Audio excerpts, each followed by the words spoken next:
ఆత్మీయ జీవితంలో పవిత్రంగా నిలబడాలి, పరిశుద్ధంగా నిలబడాలి, దేవుని కొరకు నీతిగా నిలబడాలి, నీతి ఫలం ఫలించాలని నువ్వు ఆశిస్తావు. కానీ నీకు సామర్థ్యం లేదు.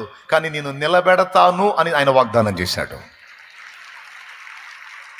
నీ దగ్గర సరుకు లేదు, నీ దగ్గర సామర్థ్యం లేదు, కానీ నీకు వాగ్దానం చేసిన వాడి దగ్గర సరుకు ఉంది.